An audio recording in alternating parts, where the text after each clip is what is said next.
베트남이 이번에 또 한국인을 상대로 충격적인 만행을 저질렀습니다. 베트남은 한국인은 호구다 라며 한국인을 상대로 충격적인 방법들을 동원해 돈을 뜯어내고 차별 대우를 하는데 도무지 믿기지 않는 일을 벌여 논란이 커지고 있습니다. 이에 대한민국 정부는 베트남에 결국 칼을 빼들었습니다. 그동안에는 한국 기업들이 베트남에 막대한 투자를 이미 한 상황인 만큼 공격적인 외교보다는 용서해주고 부드럽게 타이르는 방식의 외교를 택했다면 이번에는 베트남을 한 방에 초토화시켜버리는 엄청나게 강력한 카드를 빼들었습니다.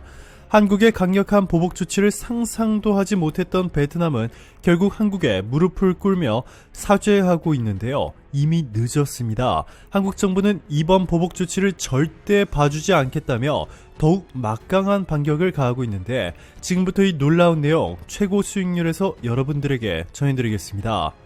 베트남 관광산업의 최대 고객은 한국인입니다. 올해 1월부터 7월 사이에 베트남을 찾은 해외 관광객 통계를 보시면 한국인 비중이 압도적인 1위입니다. 한국인 수가 19만 6,200명으로 압도적인 1위, 미국인이 10만 명으로 2위, 중국인은 5만 명에 불과했습니다. 한국인 수가 가장 많은 것도 많은 것이지만 1인당 소비도 한국인이 압도적으로 높았습니다.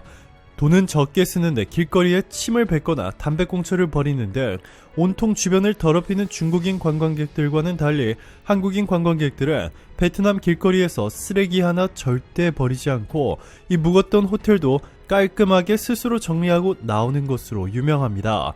1인당 소비도 중국인 관광객에 비해 압도적으로 높습니다. 한 조사 전문기관에 따르면 베트남에서 한국인의 1인당 소비가 중국인 10명이 쓰는 돈과 똑같은 수준인 것으로 알려졌습니다.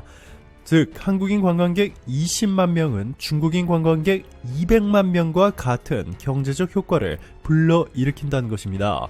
자, 그런데 이렇게 사실상 베트남 관광산업 전체를 먹여 살린다고 봐도 과언이 아닌 한국인을 대상으로 베트남이 벌인 짓은 너무나도 충격적이었습니다.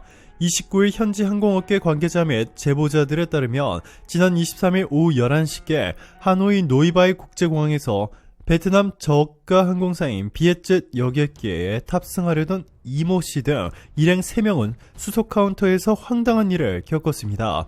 이들은 당일 오전 숙소인 하노이 롯데호텔 부근의 대형 병원에서 받은 신속 항원검사 음성 확인서를 카운터에 제출했지만 담당 직원으로부터 퇴짜를 맞았습니다. 이들이 베트남 공항에 제출한 음성 확인서를 보시면 모든 것이 완벽합니다. 베트남 정부가 지정한 대형 병원에서 제대로 된 검사를 받았고 확실하게 이 네거티브 음성이라 명시되어 있습니다. 그런데도 베트남 공항 담당 직원은 한국인의 퇴짜를 놓으며 한국으로 돌아가는 비행기를 탈 수 없다는 이 충격적인 대답을 했습니다. 당시 이 직원은 인천공항 검역소에서 인정하지 않는 검사 방법이라고 이유를 대면서 내일 출발하는 여객기를 다시 알아보라 라고 했습니다. 이에 이씨 일행은 하노이 중심가의 병원에서 제대로 검사를 받고 수령한 음성 확인서라면서 강하게 항의했지만 해당 직원은 모르쇠로 일관했습니다. 여기까지도 너무나 충격적인데요. 진짜는 지금부터입니다. 결국 한국인 여행객들은 체념한 채 베트남 항공사 직원이 알려준 대로 발권 오피스로 갔다가 갑자기 접근해온 현지인 브로커로부터 수상한 제안을 받았습니다. 브로커는 이렇게 말했습니다. 돈을 주면 음성 확인서를 받아서 예정대로 여객기에 탑승할 수 있게 해주겠다 라고 말이죠.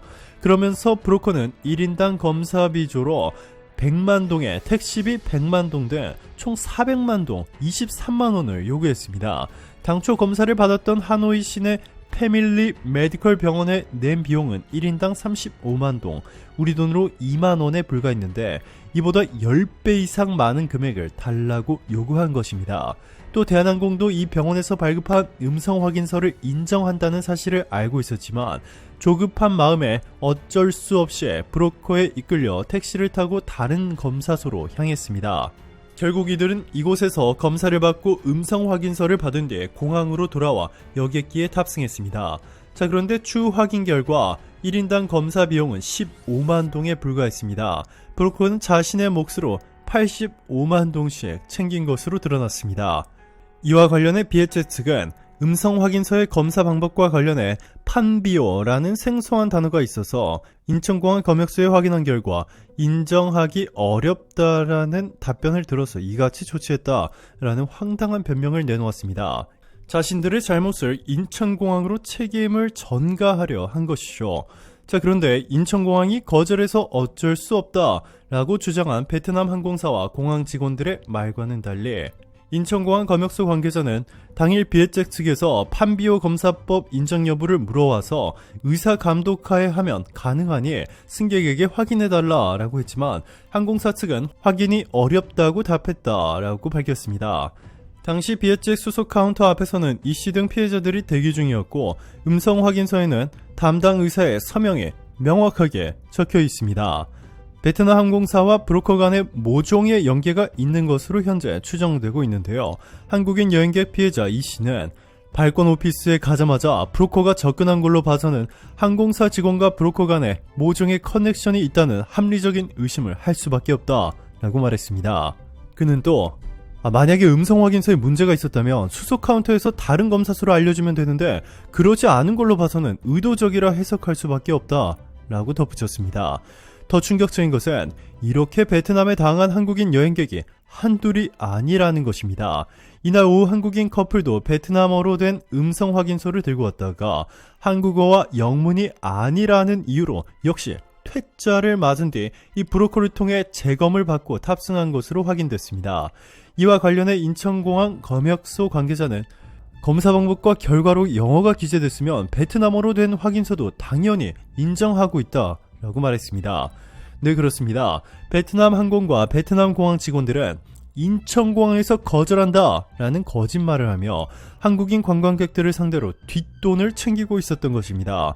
앞서 지난 7월 26일에도 한국인 A씨 가족이 하노이에서 한국으로 귀국하려던 중 현지 브로커로부터 사기 피해를 당했습니다. A씨 가족은 귀국 전날 호텔 인근의 종합병원에서 국내 입국에 필요한 전문가용 항원검사 음성 확인서를 받았으나 공항 체크인 과정에서 비에잭 직원으로부터 음성 확인서가 영문이 아니라서 입국할 수 없다라는 답변을 들었습니다. 비행기표를 몽땅 날릴 위기에 처하자 결국 이들도 현지 브로커에 1인당 170만 동을 주고 병원에서 음성 확인서를 받은 뒤에야 한국으로 돌아올 수 있었습니다. 한인단체의 한 관계자는 현지 최대 여행객인 한국인들을 호구로 여기지 않고서는 이 같은 짓을 할 수 없다라고 호소했는데요.